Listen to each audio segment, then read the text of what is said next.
Halo Sobat SBM, Selamat datang di SBM ITB Talks.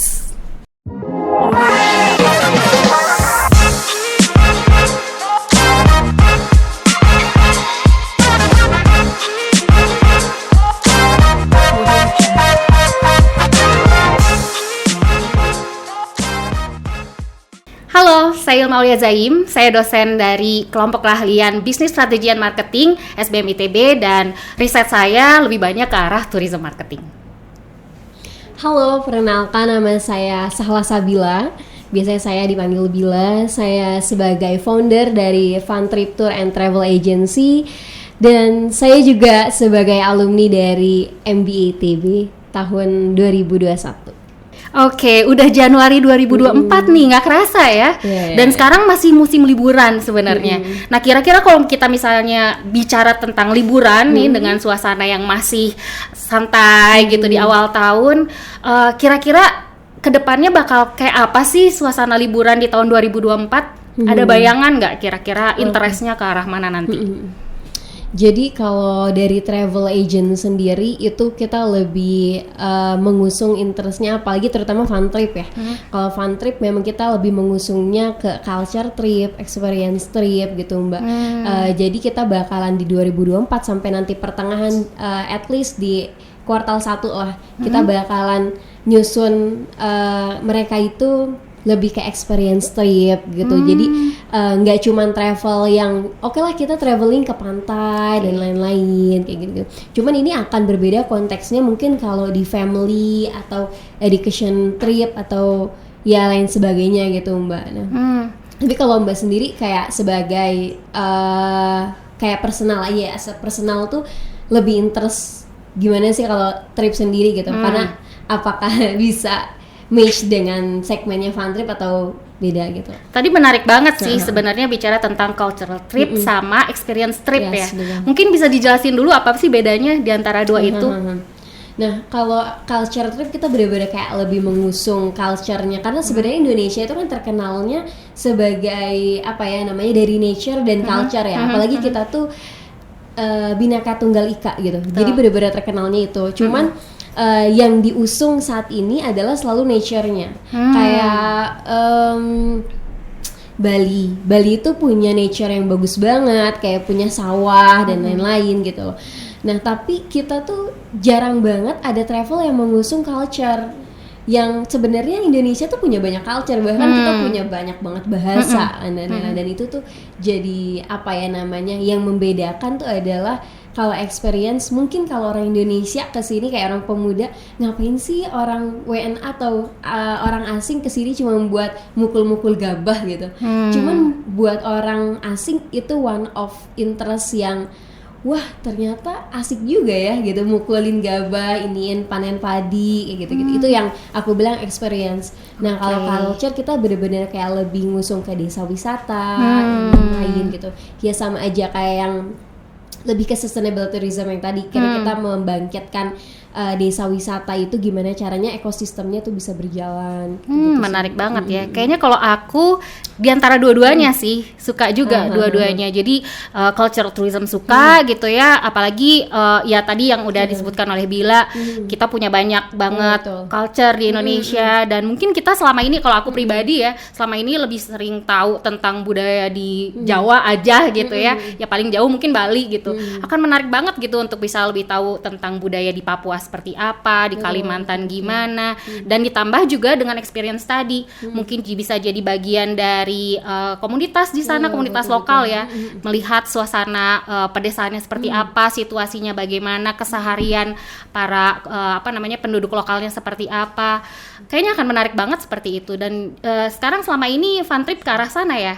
Betul. Seperti apa animonya konsumennya fun trip selama ini? Jadi kalau selama ini sih benar kata Mbak ya tadi kayak culture trip itu lebih banyak diminati, cuman nggak banyak orang yang bermain di situ. Karena aku pun kebimbangan ini sebenarnya almost 2 years gitu. Akhirnya aku bisa kalau bisa dilihat kayak Instagramnya Fun Trip itu tuh kita cuman kayak collaboration post dan lain karena kita banyak kebimbangan. Aduh ambil nggak ya market ini gitu? Karena marketnya sebenarnya luas, cuman namanya travel agent itu kita lebih apa ya namanya, bukan rakus ya, tapi karena kita punya banyak vendor, banyak ya kita ini kan adalah agent atau kita menjual kan, jadi kita pengen menjual semuanya gitu. Nah tapi kalau Fun Trip akhirnya memutuskan oke lah, gue tidak menjual semuanya tapi specifically untuk culture trip. Nah makanya segmennya ini lebih ke WNA, terus pemuda dan lain-lain gitu. Karena pemuda sendiri kan nggak begitu melek sama culture, sama budaya kita sendiri. Bahkan kayak mereka untuk interest main angklung aja itu paling bisa dihitung kan kayak gitu. Makanya kita mengusung ke situ gitu Mbak.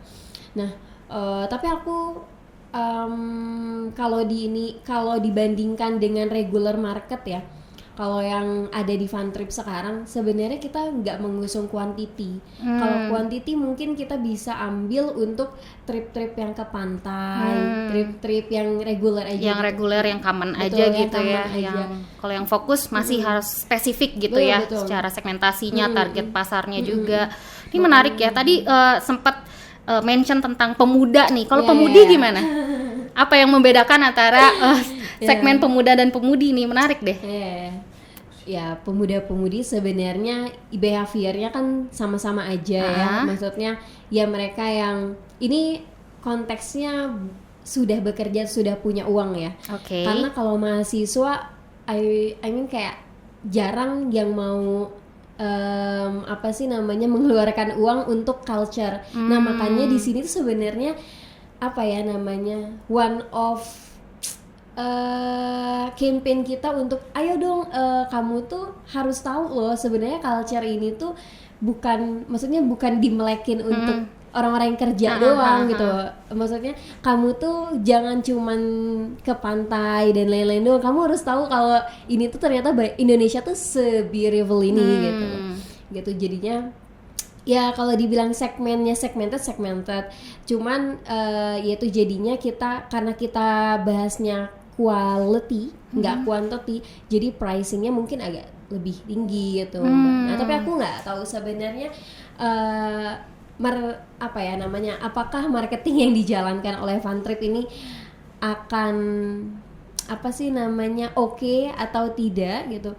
Nah kalau dari Mbak sendiri, maksudnya aku mau nanya nih sebagai pelaku gitu, aku nggak ngerti teori teknikal sebenarnya yang di industri ini tuh marketing yang bakalan oke banget gitu kita jalanin, itu tuh seperti apa sih gitu? Nah kalau bicara tentang marketing sebenarnya sih ya kontekstual ya, konteks marketingnya seperti apa, depends on segmentasi, targeting, positioningnya seperti apa, pasti belajar kan ya di MBA ya. STP ini sangat krusial banget gitu untuk bisa kita memformulasikan nanti marketing strateginya seperti apa. Jadi balik lagi konteksnya siapa, segmentasinya, pasarnya seperti apa, terus sebetulnya visi misi dari Fun Trip ini akan dibawa ke arah mana, nanti positioningnya akan dibuat seperti apa gitu ya. Nah tadi kan segmented banget sebenarnya dilihat dari konsumennya.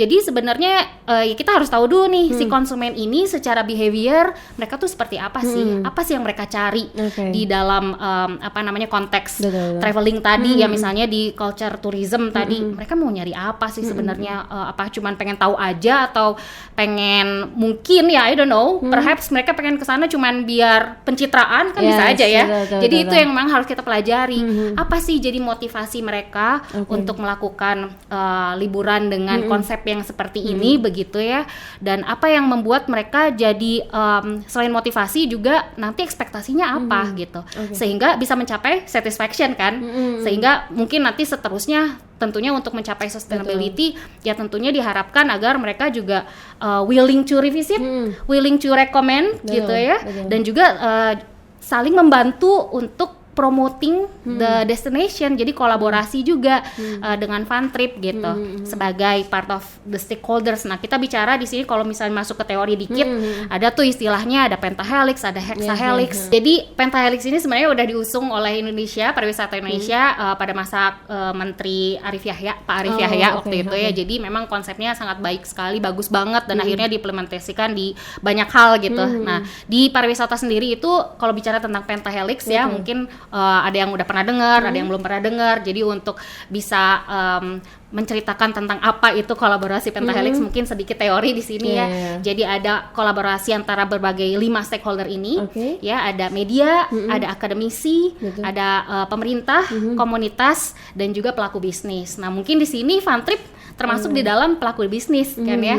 Nah, sebenarnya juga karena semua implementasi ini sudah berjalan, dan tapi seiring dengan berjalannya waktu ternyata ada satu stakeholder yang juga mempunyai peranan penting. Jadi akhirnya dikombin menjadi Hexahelix. Jadi ada 6 stakeholder sekarang gitu ya. Nah, bicara tentang pariwisata, sebenarnya market atau traveler itu sendiri juga part of the stakeholders sebetulnya ya. Nah, kalau bicara tentang komunikasi lebih jauh lagi begitu ya, itu sangat penting peranannya si traveler ini. Jadi untuk mempromosikan pariwisata tidak hanya media yang berperan, tapi juga travelersnya ikut berperan. Jadi ketika traveling gitu ya, lagi liburan, experience-nya di-share di sosial media, terus memberikan insight kepada teman-teman atau family yang mau liburan, mungkin mendingan lu datang ke sini aja nih gitu, daripada ke Bali bosen.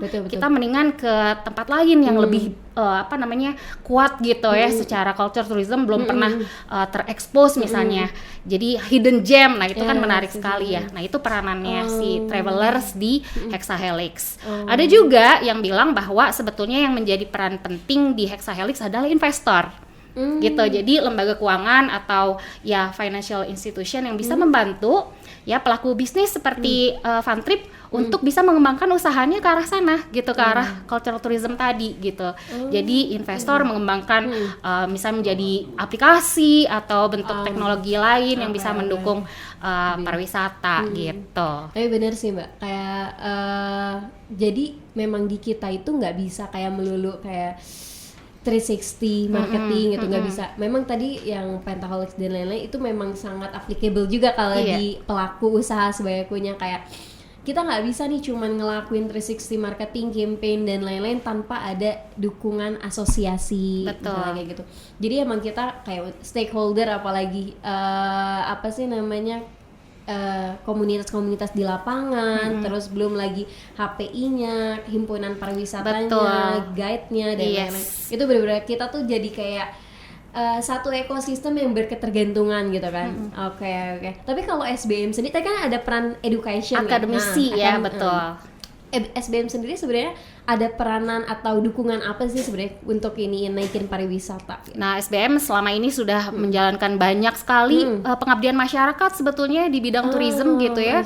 Jadi kita kan di sini ada berbagai kelompok keahlian dan masing-masing kelompok keahlian ini punya program begitu ya di pengabdian masyarakat untuk bisa membantu pemulihan ekonomi pasca pandemi ya, khususnya di sektor pariwisata. Dan yang paling hits baru-baru ini adalah yang dilakukan oleh SBM ITB, ESG Initiatives gitu ya, berkolaborasi dengan industri, yaitu PLN Cirata gitu. Jadi nama programnya adalah Cinta PLN Cirata, dan di sini adalah pengembangan ekoturism di area Cirata. Jadi ini untuk ulang tahun SBM yang ke-20 baru-baru ini. Keren, gitu. keren. Berarti bangun desa wisata ya Mbak ya? Iya.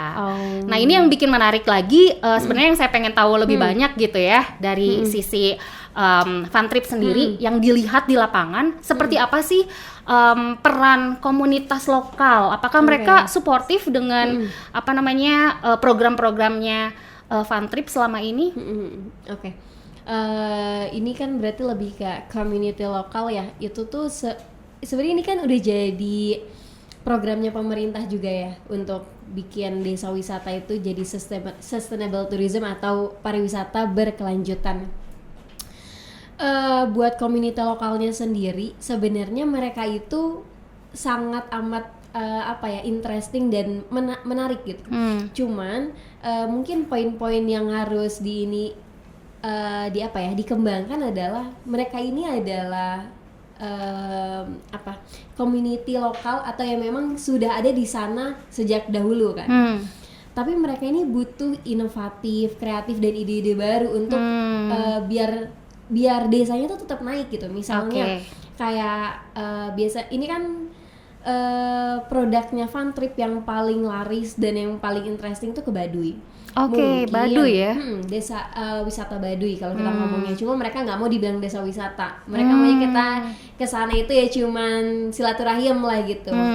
Nah, sebenarnya kenapa mereka kan tidak melakukan apapun, maksudnya mereka tidak melakukan campaign atau apapun, terus gimana ya biar desa kita naik dan lain-lain tuh enggak gitu.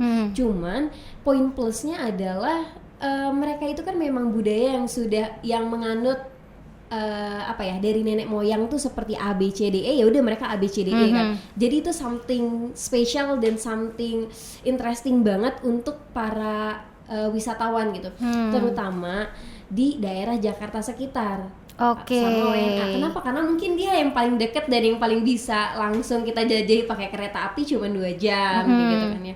Nah, jadi kalau dibilang community lokal itu dia tuh sebenarnya harus lebih aware dan inovatif sih untuk ini yang programnya.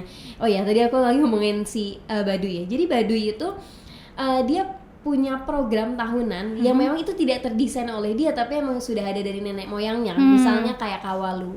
Kawalu itu kalau kita bilangnya kayak liburan Natal, bukan Natal, Lebaran kayak gitu. Jadi mereka itu akan ada istirahat 3 bulan untuk tidak boleh wisatawan masuk ke Baduy dalam. Jadi cuma boleh Baduy luar doang gitu. 3 bulan. Dari periode apa sampai mana tuh? Itu Kawalu itu biasanya sih di bulan Maret kayak gitu-gitu sih. Jadi ya memang dan itu kan jadi kayak interesting banget gitu. Nah, makanya kalau desa-desa wisata yang memang kita harus bangun itu mereka harus inovatif dan kreatif. Mungkin kayak kita setiap tahun harus punya program misalnya seni bercerita dari wilayah ini kayak gitu-gitu, atau pentas panggung atau seperti apa, nanti ngundang lah si wisatawan, travel agent gitu.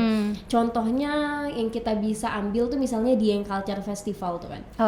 Nah itu kan terdesain ya, bukan yang memang ada upacaranya, cuman kayak misalnya pelepasan lampion atau apa itu kan sebenarnya terdesain. Nah, jadi nggak organik gitu ya, nggak dibikin. Jadi even ada organiknya pun tapi ada desainnya, misalnya pelepasan lampion dan lain-lainnya. Jadi lebih ke inovatif kreatifnya ke sana sih kayak gitu kalau untuk community lokalnya sendiri. Nah, terus kalau pemerintah gimana selama ini untuk mendukung hal itu? Ya itu kan karena one of programnya pemerintah ya, jadi kita sangat amat terdukung, entah dari medianya, entah dari educationnya, sampai mereka ada turis yang interest juga kan, itu maksudnya atas dukungan pemerintah kan. Cuman yang perlu dikolaborasikan oleh pemerintah itu atau didukung lebih itu mungkin sekarang memang ada wisata-wisata priority yang memang lagi digaungkan oleh pemerintah, misalnya kayak Bali, Danau Toba dan lain-lain. Tapi kalau aku akhirnya mengusung konsep untuk banyak wisata yang tidak ter-attention oleh pemerintah selain kan kalau yang kayak Bali dan lain-lain, oke lah, nilai plusnya adalah wisata Indonesia bakalan naik nih gitu. Cuman ada nilai minusnya yang akhirnya crowded, sebenarnya terlalu banyak. Akhirnya sekarang kayak penduduk-penduduk di Bali akhirnya tergeser kan, karena memang sudah terlalu banyak turis, tapi terlalu banyak juga hotel. Jadi pembangunan tuh makin banyak dan akhirnya penduduk setempatnya malah menggeser gitu. Merasa tidak nyaman lagi begitu ya, karena terlalu banyak turis. Betul. Makanya kan sekarang kalau orang kayak kita lah gitu, kalau mau kemana, liburan kemana, ya ke Bali aja gitu. Sebenarnya bukan karena culture-nya, nature-nya atau apanya, tapi lebih kayak ambience-nya gitu. Gue bisa party hebat-hebat dan lain-lain. Kayak gitu. Jadi aku sih lebih setuju dan lebih menggaungkan untuk pemerintah tuh bisa berkolaborasi di gimana caranya kita ngasih aksesibilitas yang oke untuk wisata-wisata yang tidak ter-attention oleh pemerintah, misalnya kayak Maluku, terus kan ke Banda Neira kan sekarang lagi hype-hype-nya ya, cuman jarang travel yang mau, bukan yang mau tapi masih sulit untuk ke sana karena infrastruktur di sana aksesibilitas untuk sampai sana, tiketnya yang mahal. Sekarang kan tiket ke Bali murah ya, cuma 600-700 gitu. Cuman kalau ke ya tempat kayak Papua, terus Maluku dan lain-lain, itu masih sulit. Masih sulit ya, masih mahal ya. Jadi dibandingkan Bali. Yes. Jadi aku sih sangat amat berharap pemerintah tuh bisa ngasih entah free subsidi tiket untuk ke sana atau apa untuk menarik wisatawan awalnya nih bisa kesini, atau kita bisa mungkin kasih free guiding dan guide di sana harus tereducated kayak Englishnya gimana dan lain-lain, karena itu yang bisa membentuk ekosistem mereka tuh lebih oke gitu, dan pasti perekonomian mereka kan lebih oke juga kan. Gitu. Oke, menarik banget nih, apalagi tadi juga sempat disebutkan bahwa targetnya salah satunya selain pemuda lokal ya, maksudnya Indonesia gitu, wisatawan domestik, tapi juga wisatawan mancanegara, begitu kan, WNA gitu. Nah, bisa cerita nggak gimana sih cara untuk bisa menggait mereka gitu untuk bisa kenal sama Funtrip gitu, dan mungkin memperkenalkan tentang program-programnya Funtrip, dan mungkin juga bisa cerita lebih jauh lagi tentang negara-negara mana sih, turis dari negara mana sih yang paling suka sama tipe pariwisata seperti ini. Sebenarnya kalau di Funtrip sendiri Mbak, kita tuh turisnya tuh benar-benar ngacak, kayak dari India ada, dari Denmark ada. Tapi emang kebanyakan ya dari Denmark dan sekitarnya sih. Denmark ya, menarik ya. Tiba-tiba tahu tentang Funtrip nih, gimana ceritanya? Pernah nanya nggak dari? Justru bukan karena Funtripnya, Oke. tapi mungkin karena kita tuh, yaitu pemerintah tuh untuk tourism ini oke banget lah ya asosiasinya, kayak Asita dan lain-lain, kita sudah terasosiasi gitu, udah ternaungi gitu lah ya di ininya. Jadi kenapa akhirnya ke Funtrip itu jatuhnya sih ke B2B kalau gitu. Jadi bukan kalau Funtrip, justru aku nanti bakalan mau nanya nih ke Kak Ilma, apa sih namanya marketing atau strategi yang oke untuk nge-guide WNA itu, kalau dari kalau dari theoretical untuk di sampai akhir 2024 nanti itu seperti apa sih kurang lebih? Karena kalau kita sendiri itu justru aku tuh masih tadi kan dari theoretical yang 5 stakeholder tadi ya, saling berkaitan. Nah, aku tuh masih dari situ gitu Mbak, yang kayak connection dan lain-lain. Nah, makanya B2B aku lebih banyak sih. Kayak misalnya tadi turis itu datangnya, mereka kenapa bisa dapat ke travel tuh biasanya ke Facebook. Kalau nggak ke website, aku lupa namanya, call apa gitu, yang biasanya diinin sama turis. Nah, tapi kebanyakan kita belum naruh di sana. Cuman karena kita berkoneksi sama travel agent lainnya, berkolaborasi dan lain-lain, dan mereka kan sebenarnya spesifiknya cuman punya Bali, atau mereka cuman punya Lombok, atau mereka punya Bromo gitu. Tapi mereka tetap menjualkan travel kita, karena memang tugasnya travel agent kan menjual produk ya.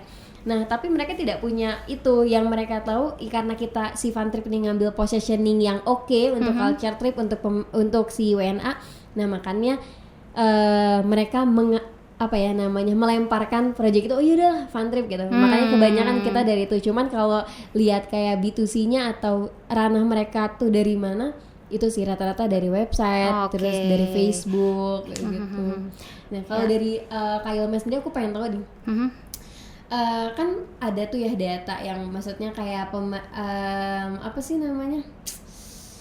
WNA masuk ke Indonesia tuh dari mana aja dan lain-lain gitu-gitu. Nah, sebenarnya ada nggak sih kayak trik khusus, atau kita tuh harus menggait komunitas-komunitas ini nih, atau kita tuh harus mepet sama pemerintah, atau kita harus mepet apa nih biar kita tuh tahu dari mana sih harus menaungi itu gitu. Karena sebenarnya kan kalau kita lihat dari datanya banyak tuh Mbak yang datang, cuman kita nggak tahu cara menaungi karena mereka sendiri akhirnya kayak mesen tiket sendiri dari mana datangnya, terus mereka tahu dari mana, gimana cara untuk bisa akhirnya masuk ke Indonesia dan memilih pariwisata jenis apa begitu ya. Nah, sebenarnya ini berhubungan dengan penelitian di bidang tourism nih.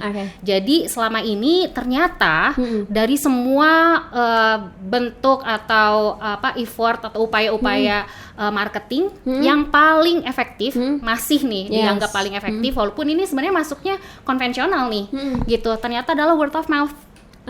Gitu. Jadi kan mungkin udah banyak platform-platform yang bisa mendukung untuk promosi pariwisata seperti sosial media begitu ya, website dan lain sebagainya, aplikasi, diskon di mana-mana dan lain sebagainya, itu tentunya salah satu yang bisa mendukung gitu ya.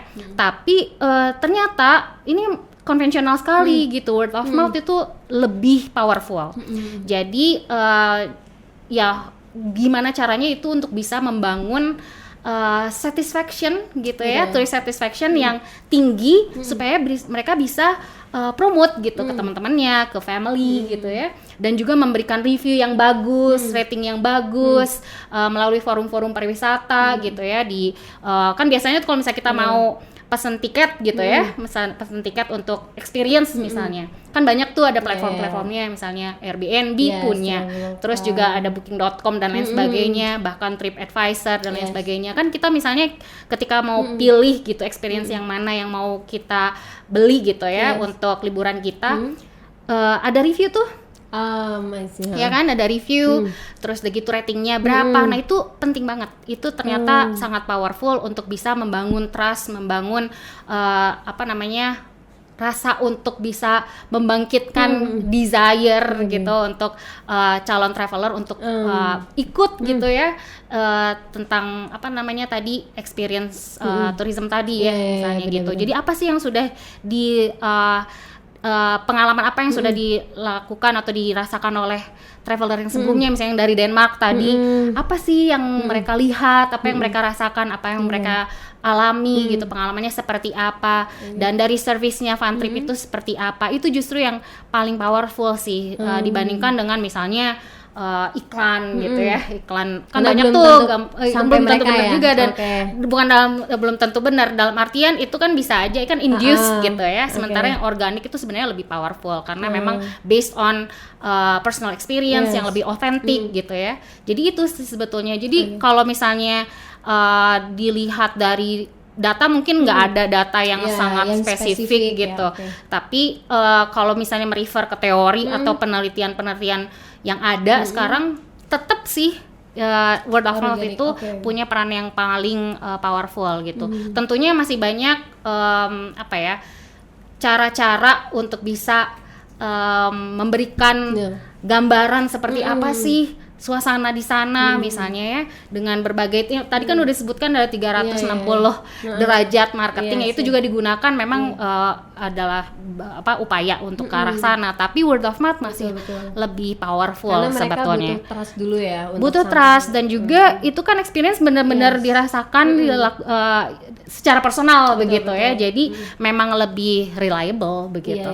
Baru setelah itu mungkin setelah mereka trust dan lain-lain, baru mereka reverse ke sosial media dan ternyata emang banyak ya yang pakai maksudnya turis-turis yang pakai Funtrip ini untuk ABCDE, experience, culture dan lain-lain. Jadi mungkin bisa juga di-encourage gitu. Jadi klien-kliennya Funtrip gitu setelah selesai nih liburannya dengan Funtrip, mungkin bisa share pengalamannya di sosial media, di platformnya Funtrip. Punya nggak misalnya kayak website atau forum gitu ya yang bisa cerita lebih jauh lagi tentang apa yang mereka lakukan selama liburan dan servisnya Funtrip dan lain sebagainya gitu. Jadi itu sih penting banget gitu. Misalnya bisa encourage mereka ke arah sana gitu supaya lebih organik.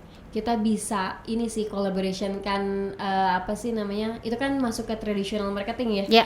Konvensional tapi masih powerful sampai sekarang justru. Betul. Apalagi karena dengan industri kita service ya Mbak ya. Gitu. Service tuh trustnya harus tinggi banget. Betul. Iya makanya tapi kita nggak bisa cuman satu satu marketing doang yang kita ambil gitu kan, ya nggak bisa tradisional doang, jadi kita memang harus mengcombine semuanya kan ya.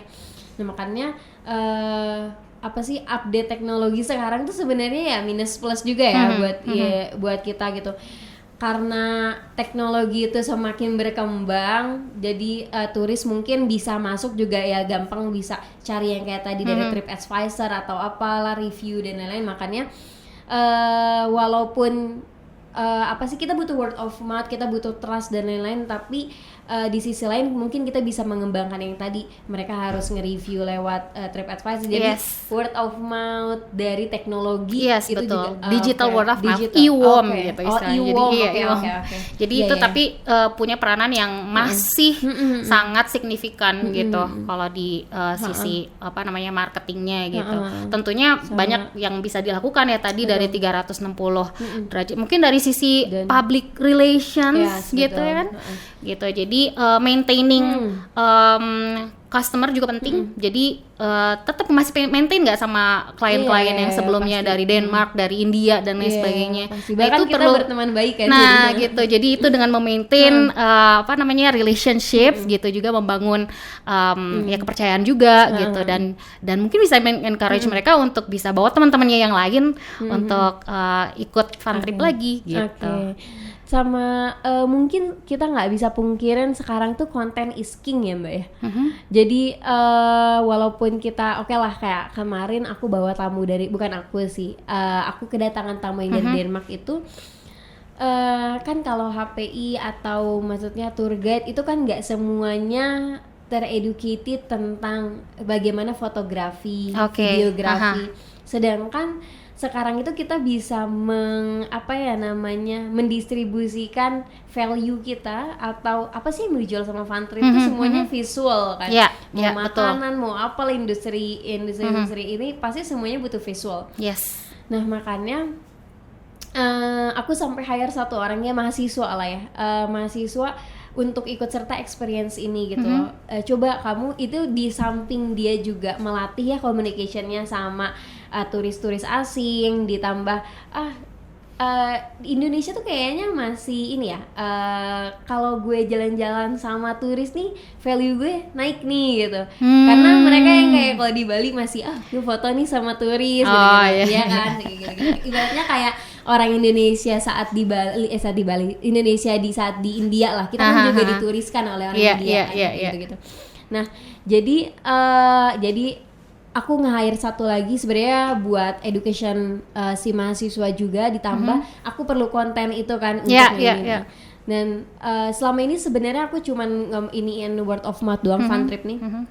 Word of mouth doang sama yang tadi apa sih kita attending acara-acara terus relation dan lain-lain. Kalau dibilang works, jalan gitu, banget, works banget. Makanya aku nggak pungkirin emang trust itu di atas lah kalau service ya. Cuman berkembang atau tidaknya itu kita harus kembangkan lagi dari step selanjutnya ternyata di konten ya Mbak. Iya betul. Konten masih tetap sih. Apalagi sekarang ya udah era digital, semua akan merefer ke arah sana begitu ya. Tapi tentunya yang paling harus kita jaga adalah authenticity gitu. Jadi walaupun dari sisi visual nih kita misalnya foto gitu ya, fotonya ya sebisa mungkin otentik gitu. Kan sekarang udah zamannya AI itu generative image yang diapa-apain lah, jangan sampai kayak gitu. Jadi ketika turis datang ternyata nggak segininya gitu ya. Beda sama yang gue lihat di foto. Nah itu hati-hati, jangan sampai terjadi seperti itu karena ekspektasi dengan ekspektasi dengan experience dan satisfaction akan mengaruh ke rasa mereka untuk bisa merasakan kepuasan ketika ya mereka udah hadir gitu, udah datang gitu. Ternyata nggak sesuai seperti apa yang saya lihat di Instagram. Kok di Instagram kayaknya cakep banget, pas udah kesini gini doang gitu. Kan itu berarti ada gap ya antara ekspektasi yang sudah terbangun dengan melihat foto atau video gitu ya yang di share di sosial media dengan experience yang dirasakan langsung gitu. Nah itu pentingnya menjaga authenticity. Jadi kalau di tourism sih sebetulnya ada tuh istilahnya ya, ada teorinya tuh tentang destination image authenticity. Pentingnya menjaga autentisitas gitu.